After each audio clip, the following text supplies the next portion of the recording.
RSS की complaint पर हमारा तिरंगा झंडा जब्त हुआ। शर्म नहीं आती आरएसएस को, संघियों को, ये चड्डीधारियों को? हमारी शान जिसके लिए हम जान तक दे सकते हैं वो हमारे नागपुर के पुलिस स्टेशन में जब्त हुआ और वो जब्त होके वो 12 साल तक रहा। इन फिरंगियों के बेटे जो है नारंगी यहाँ पे बैठे हैं, इनके कंप्लेंट पर वो जब्त हुआ। फर्जी आरएसएस, ये निक्करधारी जो है फर्जी इसलिए वो संवैधानिक तो है नहीं, कोई नियम कानून को तो मानते हैं नहीं। नियम कानून से वो अपने आप को ऊपर समझते हैं, वो तो अपने आप को भगवान से भी ऊपर समझते हैं। अब देश ये संविधान के अनुसार चलता है, तुम्हारे पोथी और तुम्हारे बातों के और तुम्हारे मनुस्मृति पे नहीं चलता है। आपको यहाँ रहना है तो आपको तिरंगे का सम्मान करना होगा, आपको यहाँ रहना है तो आपको तिरंगे को मानना होगा, आपको यहाँ रहना है तो आपको संविधान को मानना होगा। नहीं तो आप चले जाइए, वो आपके कोई रेपिस्ट बाबा जी ने, गुरु जी ने बनाया ना कोई नया देश, आप वहाँ सब चले जाइए ना। आप हमेशा लोगों को वीजा बांटते फिरते हैं ना कि आप पाकिस्तान चले जाइए, आप इधर चले जाइए, आप उधर चले जाइए। अरे आप चले जाइए ना, आपके बाबा ने तो बना दिया है एक देश नया वाला, आप वहाँ चले जाइए। आज हम बात करेंगे आरएसएस की, जिसका भारत की आज़ादी में कभी कोई योगदान नहीं रहा, जिसने हमेशा हमने सुना है कि इसने तिरंगे का अपमान किया, ये तिरंगे को मान्य नहीं करता था और ये तिरंगे का बार बार अपमान करता था। आज उसी के मैं कुछ सबूत आपके सामने लाया हूँ। बात है 2001 की, 26 जनवरी 2001 की, गणतंत्र दिवस जब हमारा पूरा देश मनाता है, तब उस समय की है। हमने हमेशा सुना है कि आरएसएस कभी अपने मुख्यालय में तिरंगा झंडा नहीं लहराता, तो उसको लेकर कुछ युवक आहत हुए। उन लोगों ने तिरंगा, हाथ में तिरंगा लेके एक आंदोलन किया और उन्होंने जाके आरएसएस हेडक्वार्टर में डॉक्टर हेडगेवार स्मारक समिति में अपना तिरंगा झंडा लहराने के लिए अंदर घुसे।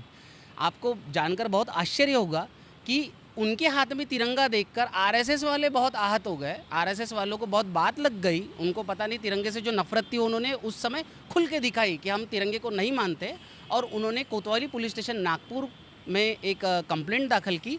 कंप्लेंट की जो एफआईआर नंबर है वो 33 है, 2001 का मामला है, कोतवाली पुलिस स्टेशन महल नागपुर का। आपको मैं बताना चाहूँगा कि वो एक अपने आज़ाद भारत का वो काला दिन था। उस काले दिन में, उसको काला दिन मैं इसलिए कहूँगा, ये जो फर्जी है ना, जो फर्जी आरएसएस है, जो ये निक्करधारी जो है फर्जी इसलिए वो संवैधानिक तो है नहीं, कोई नियम कानून को तो मानते हैं नहीं। नियम कानून से वो अपने आप को ऊपर समझते हैं, वो तो अपने आप को भगवान से भी ऊपर समझते हैं, जिसके प्रमाण हमें हमेशा मिलते रहते हैं। मैं उसको काला दिन इसलिए कहूँगा कि उस दिन उन तीनों युवकों को अरेस्ट हुई। उन तीनों युवकों के साथ आरएसएस की कंप्लेंट पर हमारा तिरंगा झंडा जब्त हुआ। मैं रिपीट कर रहा हूँ कि हमारा तिरंगा झंडा, हमारी शान जिसके लिए हम जान तक दे सकते हैं, वो हमारे नागपुर के पुलिस स्टेशन में जब्त हुआ और जब्त होके वो 12 साल तक रहा। इन फिरंगियों के बेटों के बेटे जो है नारंगी यहाँ पे बैठे हैं, इनके कंप्लेंट पर वो जब्त हुआ।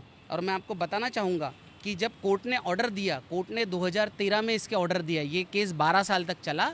बाद में कोर्ट ने इसमें ऑर्डर दिया कि जो तिरंगा झंडा जो जब्त है, जब्त ये शब्द डाला है कोर्ट ने अपने ऑर्डर में, कि जो तिरंगा झंडा जब्त है उसे जिलाधिकारी को यानी कलेक्टर को सौंप दिया जाए और वो उसे जतन कर रखे। शर्म नहीं आती आरएसएस को, संघियों को, ये चड्डीधारियों को? अरे बाबा, वो तुम्हारा अंग्रेजों का ज़माना गया, जब तुम्हारे अंग्रेज थे, तुम्हारे पिता यहाँ पे राज कर रहे थे, तुम्हारे पिताजियों का राज गया।